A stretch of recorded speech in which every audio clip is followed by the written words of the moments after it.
Everybody,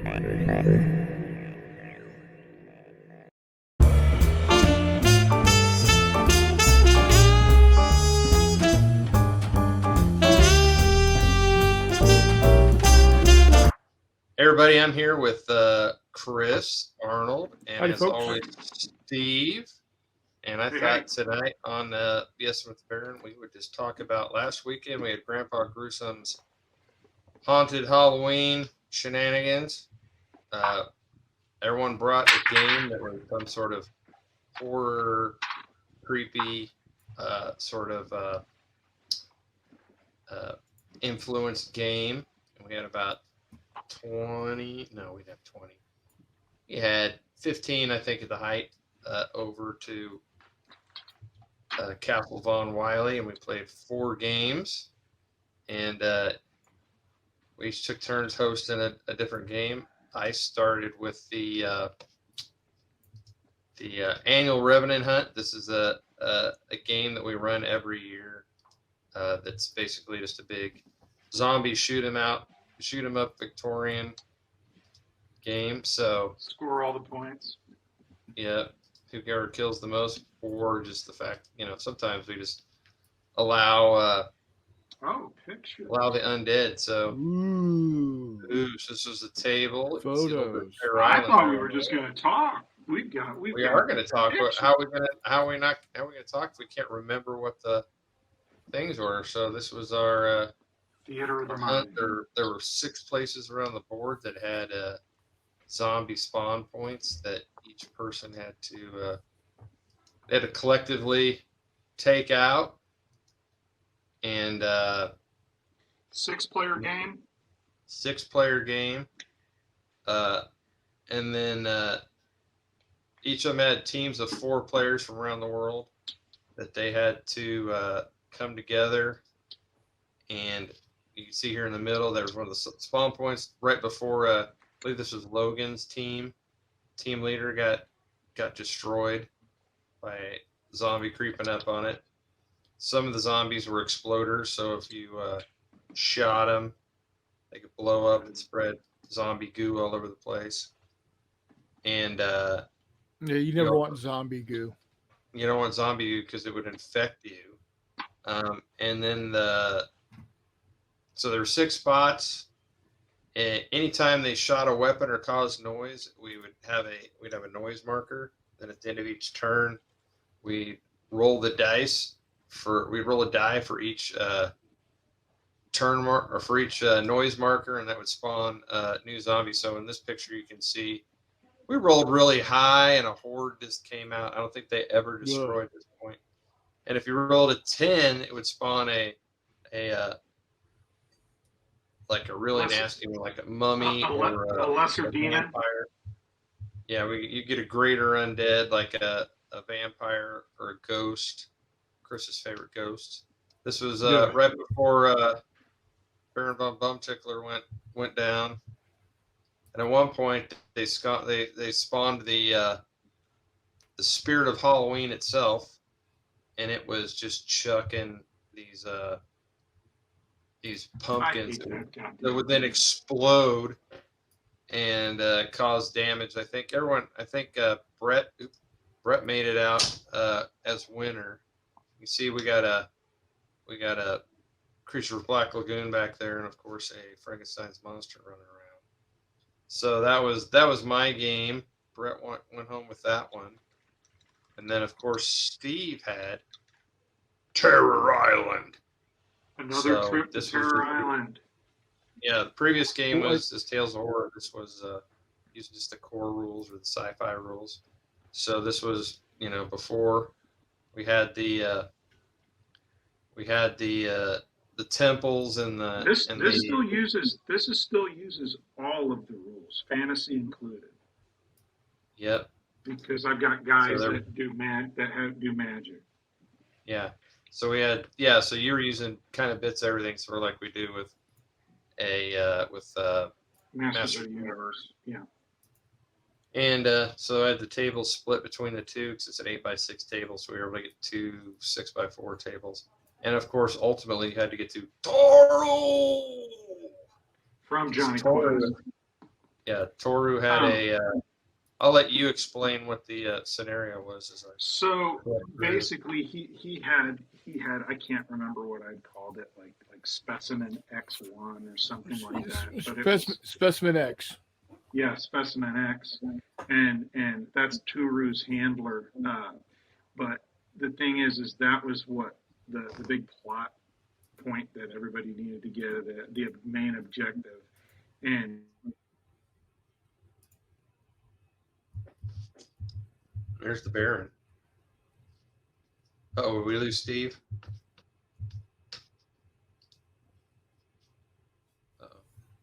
Well, luckily I played in that game, so I can tell you all. Yeah, I was gonna say you played in this game. And so we had, I think we had 6 players also, and Yep, I actually played Johnny Quest's team.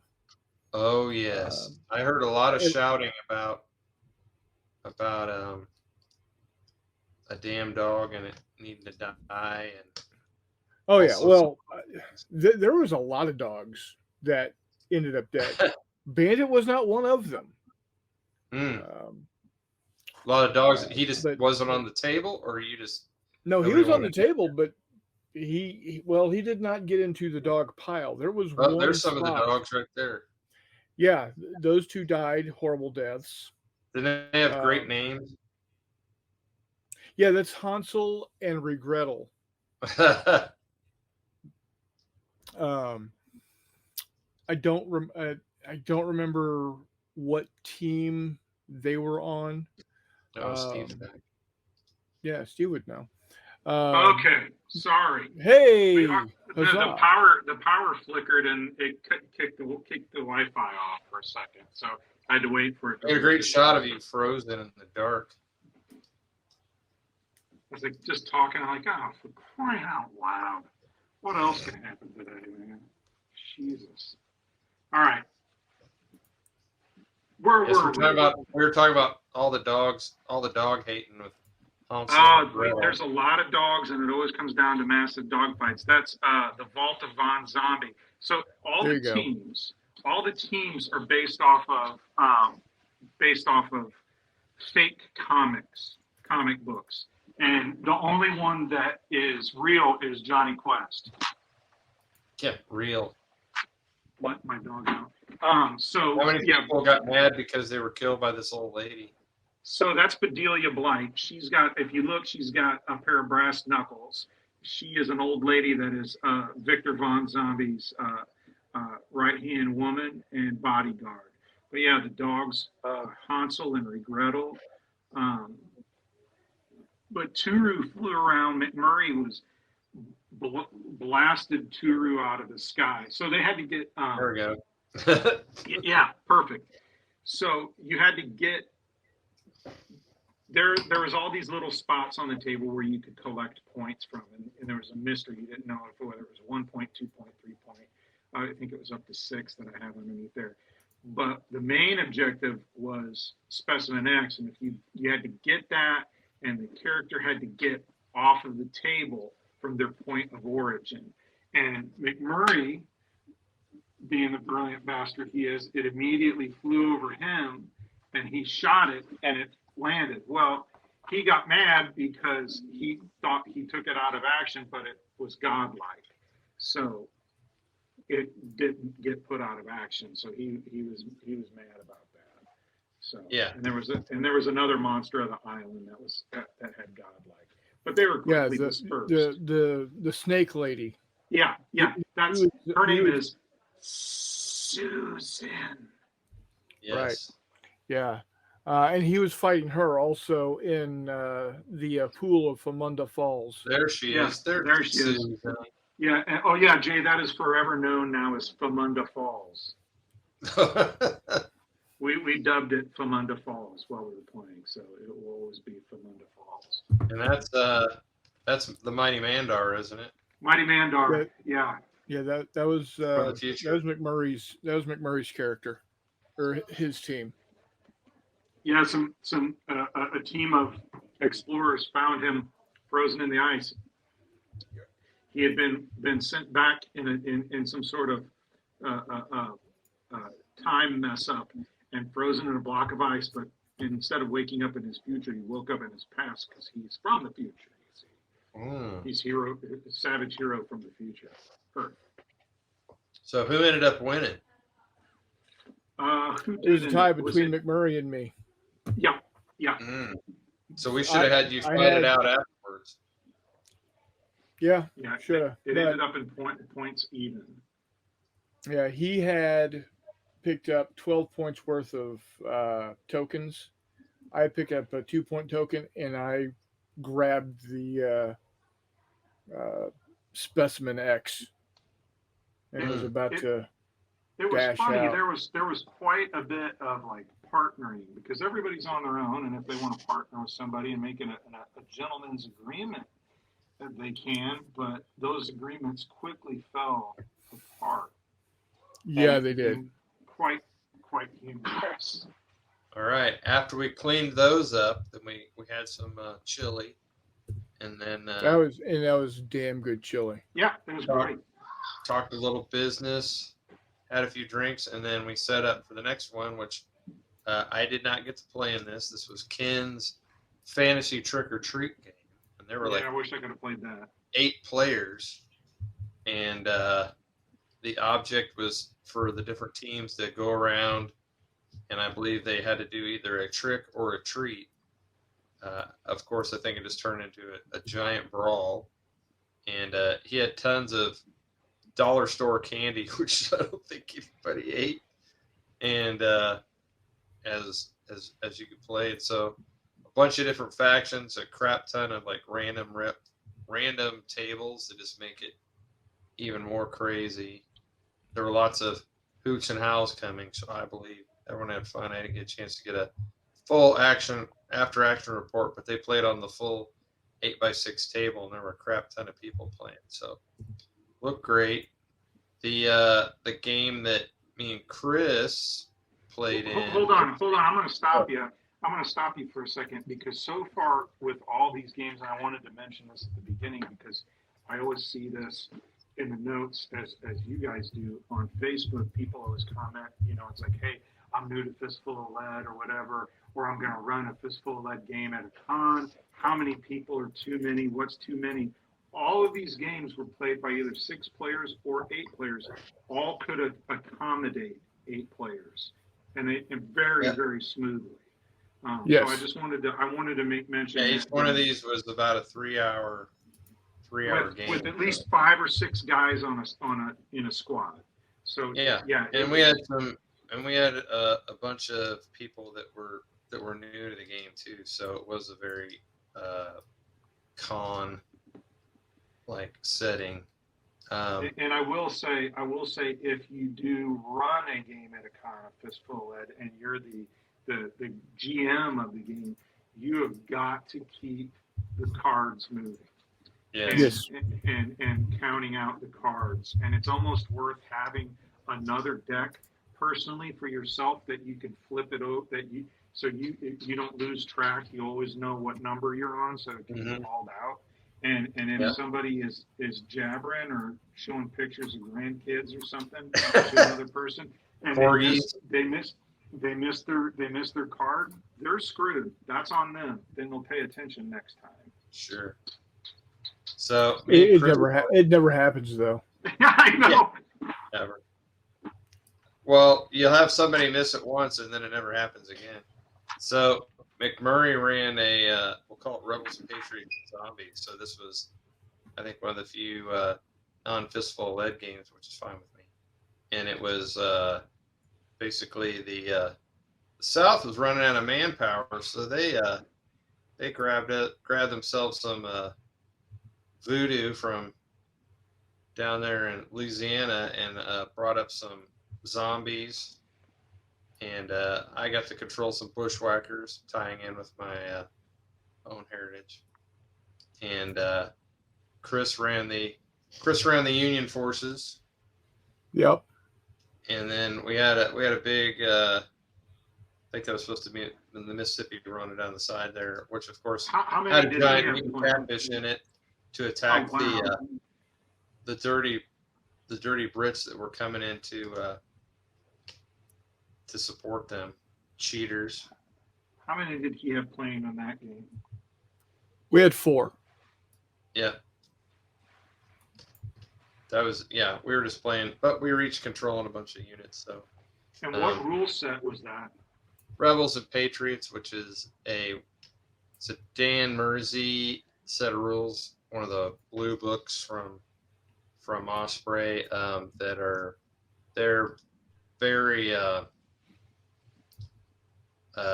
very accessible, and they all run on the sort of rampant system. So you roll for an activation, and then this one's a little bit different because it's the rolls you're trying to hit are pretty much always the same, except with modifiers. Whereas in other rule sets, you'll have like certain units are better at doing different things.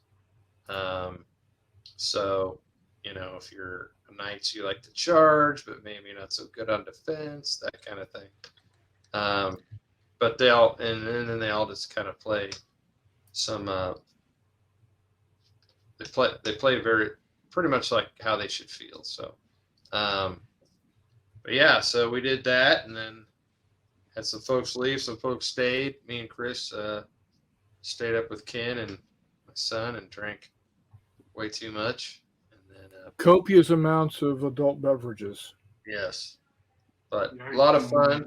We're doing something like this pretty much 3 to 4 times a year, which leads me to the next subject, which is March to Victory. I've had a lot of people ask about it. It's canceled, it's still on or whatever. We'd like it to still be on because it's in March, so we've got time to plan.